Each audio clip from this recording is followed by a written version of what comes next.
ఈరోజు ఇద్దరు బీసీ యాదవ సామాజిక వర్గం సంబంధించినటువంటి సిఐలు, ఒకరు జూబ్లీ సిఐ ముత్తు యాదవ్ను సస్పెండ్ చేయడం, రెండవది భూపాలపల్లి జిల్లా చిట్యాల మండలం సంబంధించినటువంటి సిఐ మల్లేష్ యాదవ్ను ఆ పోస్టింగ్ తప్పించి హైదరాబాద్ రిపీట్ చేయని చెప్పేసి నిన్ననే ఆర్డర్స్ రావడం జరిగింది. అయితే రెండు సమస్యల గురించి మనం డీటెయిల్గా మాట్లాడాలంటే ఫస్ట్ జూబ్లీహిల్స్ గురించి మాట్లాడదాం. జూబ్లీహిల్స్కి గత 20 సంవత్సరాలు మాకు తెలిసినంత వరకు 20 సంవత్సరాలుగా అక్కడ అగ్రవర్ణాలకు సంబంధించినటువంటి వ్యక్తులే రాజ్యం వెళ్తున్నారు సిఐలుగా. మొట్టమొదటిసారి ఒక బీసీ యాదవ్ సంబంధించినటువంటి ముత్తు యాదవ్ రావడం జరిగింది. అది కూడా ఆయన వచ్చి 1-2 నెలలు కూడా కాలేదు. కానీ ఇక్కడ జరుగుతున్న విషయం ఏంది, ఏం కారణంతో సస్పెండ్ చేశారంటే కొండా సురేఖకు సంబంధించినటువంటి ఓఎస్డి సుమంత్ను అరెస్ట్ చేయడంలో జాప్యం జరిగింది అని చెప్పేసి కూడా ఆ కారణంతో ముత్తు యాదవ్ సిఐని సస్పెండ్ చేయడం జరిగింది. మేము ఒకటే అడుగుతున్నాం, సిఐ దగ్గర సమాచారం ఉంది, సుమంత్ ఎవరైతే మాజీ ఓఎస్డి సుమంత్ ఎక్కడున్నాడు అనే విషయం రేవంత్ రెడ్డి దగ్గర సమాచారం ఉంది. అది కొండా సురేఖకు సంబంధించినటువంటి వాళ్ళ ఇంట్లో ఉన్నాడు అనేటువంటి సమాచారం రేవంత్ రెడ్డి దగ్గర ఉంది కదా. మరి ఇప్పుడు ఈ పోలీస్ డిపార్ట్మెంట్ను పంపించి మరి ఆయన అరెస్ట్ చేపిస్తారా అని మేము అడుగుతున్నాం. సుమంత్ ఎక్కడున్నాడో ఈరోజు పోలీస్ డిపార్ట్మెంట్ తెలియదా?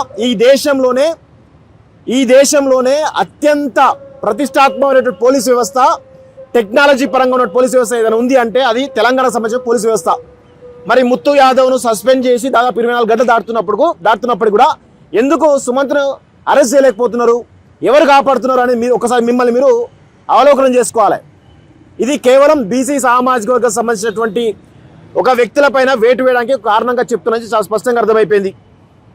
ఇది కేవలం ఒక యాదవ సామాజిక వర్గం, బీసీ సామాజిక వర్గం పైన రేవంత్ రెడ్డి సర్కారు చేస్తున్నటువంటి కుట్రగా మేము చూస్తా ఉన్నాం. రెండో విషయం, చిట్యాలకు సంబంధించిన విషయంలో మల్లేష్ యాదవ్ను తప్పించడం జరిగింది అక్కడ పొజిషన్ నుంచి. అక్కడ ఎస్సీ ఎస్టీ అట్రాసిటీ కేసు సంబంధించినటువంటి విచారణాధికారి డిఎస్పీ ఈరోజు చాలా స్పష్టంగా మేము ఆరోపించాం, ఎవరైతే నిందితుడో కొక్కిరాల మధువంశీరావును కాపాడుతున్నది ఎమ్మెల్యే డిఎస్పీ అని చాలా స్పష్టంగా చెప్పినాం.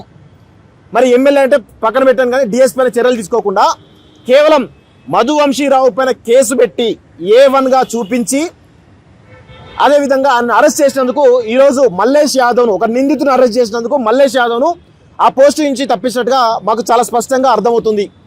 ఇది బీసీల పైన జరుగుతున్నటువంటి కుట్రగా మనందరం కూడా గమనించాల్సిన అవసరం అయితే ఉంది. బీసీ సంఘాలు, ప్రజా సంఘాలు దీనిపైన స్పందించాలి. అదేవిధంగా ఇక్కడ ఇంకొక చాలా స్పష్టంగా జూబ్లీ సంబంధించిన వ్యవహారంలో మనం కొన్ని విషయాలు మాట్లాడుకోవాలి.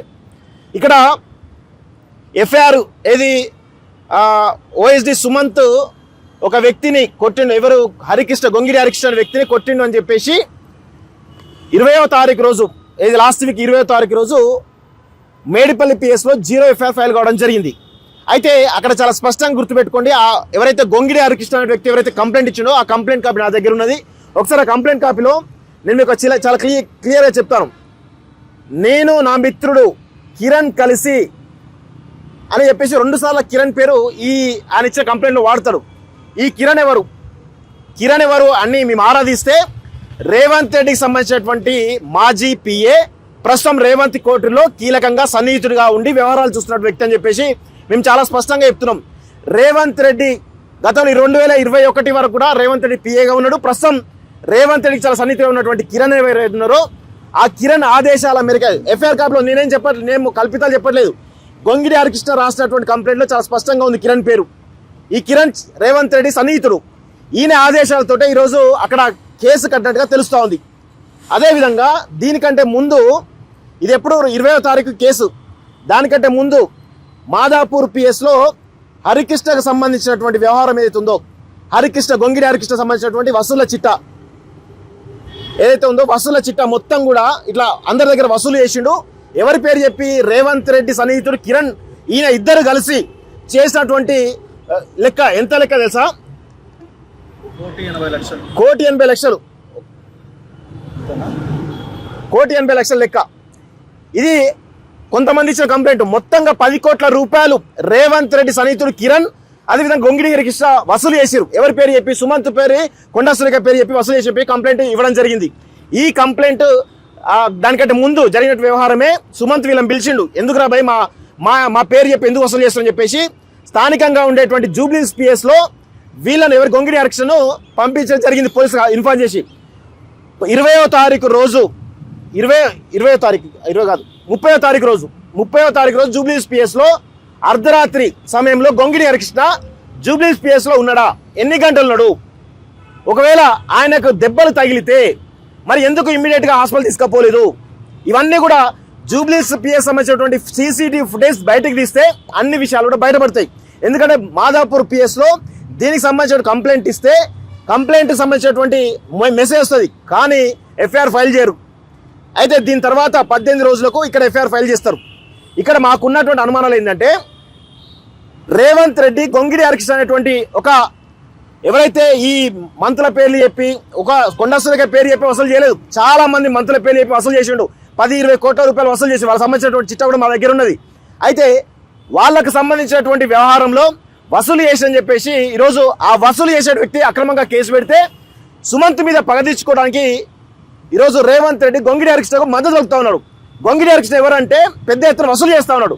మరి ఎవరు కలిసి కిరణ్తో కలిసి వసూలు చేస్తారని చెప్పేసి చాలా స్పష్టంగా ఆరోపిస్తున్నాం మేము. ఇది 100% రేవంత్ రెడ్డి ఒక వసూల్ రాజాకు, అదేవిధంగా తన అనుచరుడికి సన్నిహితంగా ఉండే వసూల్ రాజా ఉన్నాడు కాబట్టి ఇద్దరు కలిసి కోట్ల రూపాయలు వసూలు చేసి మరి రేవంత్ రెడ్డికి ఏమైనా మూటలు పంపిస్తున్నారా? దానిలో భాగంగానే ఈరోజు ఓఎస్డీ సుమంత్ పైన పగదీర్చుకోవడానికి గొంగిడి హరికృష్ణ అనేటువంటి దొంగకు సద్దులు పడుతున్నారు రేవంత్ రెడ్డి అని చెప్పేసి చాలా స్పష్టంగా మేము ఆరోపణలు చేస్తున్నాం. ఇంకా ఇదే విధంగా ఎవరైతే బీసీ సామాజిక వర్గం సంబంధించినటువంటి సీఏల పైన వేటు వేసిరో దయచేసి ఇది బడుగు బలహీన వర్గాల పైన చేసినటువంటి కుట్రగా, బీసీల పైన ముఖ్యంగా యాదవ్ సామాజిక వర్గం పైన చేసినటువంటి కుట్రగా మేమందరం కూడా చూడాల్సినటువంటి అవసరం అయితే ఉంటుందని చెప్పేసి కోరుతూ, ఇలాంటి మంచి పద్ధతి కాదు రేవంత్ రెడ్డికి. ఇప్పటికే మీ పైన తీవ్రమైనటువంటి వ్యతిరేకత వస్తుంది. ఇంకా ఇదే విధంగా కాంగ్రెస్ ప్రభుత్వం వచ్చినప్పటి నుంచి కూడా బీసీ రిజర్వేషన్ ఇస్తామని చెప్పి చెప్తున్నప్పటికీ బీసీల పైన కుట్ర చేస్తూ బీసీలకు అన్ని రంగాల్లో, రాజకీయ రంగంలో కానీ లేకపోతే సామాజిక రంగంలో కానీ ఏ రంగంలో కూడా అవకాశాలు రాకుండా రేవంత్ రెడ్డి తన సామాజిక వర్గమే మొత్తం ఏలాలే మొత్తం చేయాలనే కోణంలో ఈరోజు బీసీల పైన పెద్ద ఎత్తున కుట్ర చేస్తున్నారు. దాన్ని తెలంగాణ సమాజంలో బీసీలందరూ కూడా దాదాపు 60% బీసీలందరూ గమనించాలని చెప్పేసి కూడా ఈరోజు మేము కోరుతా ఉన్నాం. Thank you very much.